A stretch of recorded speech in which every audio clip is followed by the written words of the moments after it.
Bien, bonjour. Donc aujourd'hui, on va essayer de parler un petit peu de finances locales.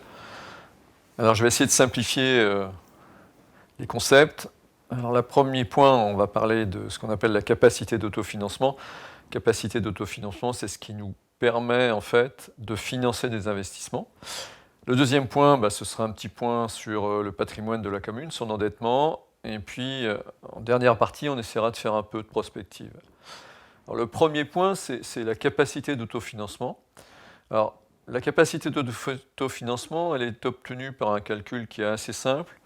En fait, ce sont les recettes de fonctionnement. Donc, les recettes de fonctionnement d'une commune, c'est essentiellement les impôts locaux, taxes foncières, taxes d'habitation et ce qu'on appelle la dotation globale de fonctionnement, c'est-à-dire ce que nous verse l'État en compensation de la suppression de la taxe d'habitation pour les résidences principales.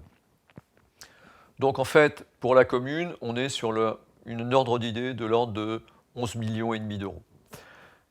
Les charges de fonctionnement, c'est ce que la commune dépense pour, comme le terme l'indique, son fonctionnement. C'est-à-dire en fait, ce sont les charges générales d'exploitation, les frais de personnel, les frais d'essence, les frais d'électricité, enfin tout ce qui permet à l'administration de la commune et également aux services travaux de fonctionner. Et là, la commune dépense environ, on va dire, 8,5 millions, 9 millions. Ce qui veut dire qu'à l'arrivée, la différence entre ces recettes de fonctionnement, ces charges de fonctionnement, ça nous donne la capacité d'autofinancement de la commune, c'est-à-dire ce résultat, en fait, c'est ce qui va nous permettre d'investir tous les ans. Alors la capacité d'autofinancement de la commune de Crozon, elle est de l'ordre de 2 millions, 2 millions 2. C'est plutôt pas mal, parce qu'en fait, on est une commune qui est plutôt riche. En fait, on a des belles maisons, on a pas mal de résidences secondaires. Donc, on a une capacité d'autofinancement qui est satisfaisante. Ce qu'il faut savoir aussi, c'est qu'en fait, la municipalité précédente a réussi à maintenir cette capacité d'autofinancement, tout simplement parce qu'elle a augmenté la taxe d'habitation de 60%. Et que cette augmentation de 60% de la taxe d'habitation, ça représente 800 000 euros. Il faut avoir conscience que si cette augmentation massive n'avait pas eu lieu, la capacité d'autofinancement de la commune brute, elle serait de l'ordre de 1,4 million, ce qui est tout petit. Alors une fois qu'on a calculé cette capacité d'autofinancement, ce qu'il faut déduire, c'est les annuités de remboursement d'emprunt. Aujourd'hui, on rembourse à peu près 600 000 euros par an d'emprunt. Donc 2,2 millions moins 600 000, il nous reste 1,6 million. 1,6 million pour réaliser des investissements pour la commune. Alors 1,6 million, c'est beaucoup, mais c'est peu. On est une commune qui est très étendue, 8000 hectares, ce qui veut dire qu'on a des frais de voirie qui sont très importants. Et la première chose, en fait, qu'il faut imputer sur cette capacité d'autofinancement, c'est l'entretien de la voirie. L'entretien de la voirie, ça représente bon an, mal an 800 000 euros. Donc en fait, vous avez 1,6 million moins 800 000 euros, il vous reste 800 000 euros pour faire le reste. C'est pas beaucoup, parce que si on a des projets importants, il va falloir recourir à l'emprunt. Et là, on va arriver à l'endettement. Alors, la municipalité précédente se prévaut d'un niveau d'endettement qui reste faible. On a environ 4,6 millions d'endettement. C'est vrai que ce n'est pas très élevé pour une commune comme nous, mais il faut savoir comment ça a été obtenu. Ça a été obtenu parce qu'en fait, ils ont vendu massivement des biens de la commune. Je vais par exemple prendre l'exemple du Grand Hôtel de la Mer. Le Grand Hôtel de la Mer, c'est 2,5 millions d'euros qui arrivent. Mais une fois qu'il est vendu, le Grand Hôtel de la Mer, en fait, il n'y a plus rien.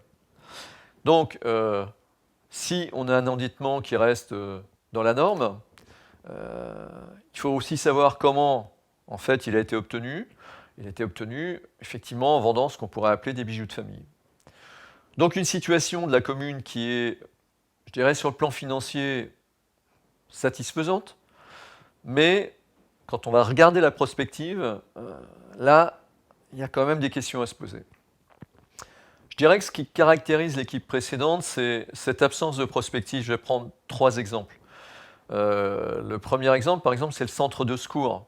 On sait que le centre de secours, ça va nous coûter 1 million d'euros. Il n'est pas financé, ce centre de secours. Donc, il est probable que demain, on sera obligé d'emprunter pour financer le centre de secours.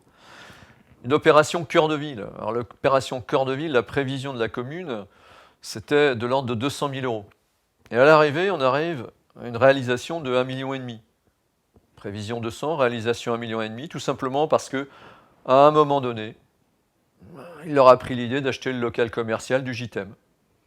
Pourquoi? Comment? Ça montre bien qu'il y avait une absence totale de prospective. Et puis, le trait de côte, quand on regarde les opérations d'équipement du document d'orientation du document budgétaire, en fait, on a 190 000 euros budgétés et rien d'autre. 190 000 euros, ça représente le montant des études. Donc, une prospective qui était absente, sur laquelle il va falloir travailler.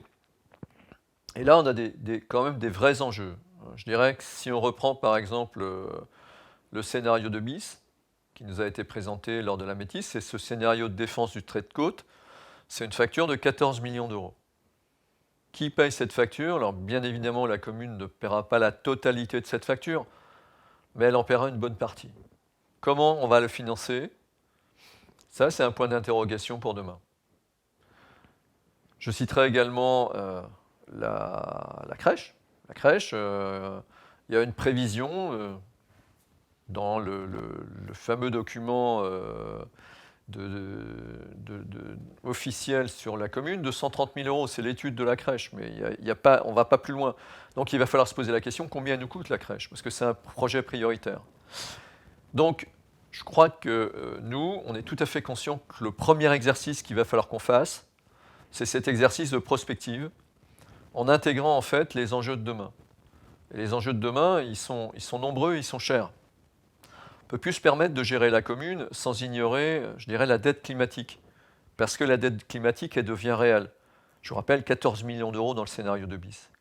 Donc il faut qu'on change de paradigme, il faut qu'on change de logiciel et qu'on gère les choses avec beaucoup plus d'anticipation que ce qu'a fait l'équipe précédente. Notre chance, on a une capacité de financement, on a une commune plutôt riche et on peut traiter les problèmes. Notre handicap, c'est vrai qu'on a tous les sujets, trait de côte.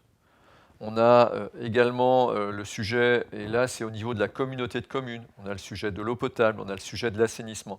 On a beaucoup de gros sujets qui vont impacter la mandature suivante et les mandatures futures.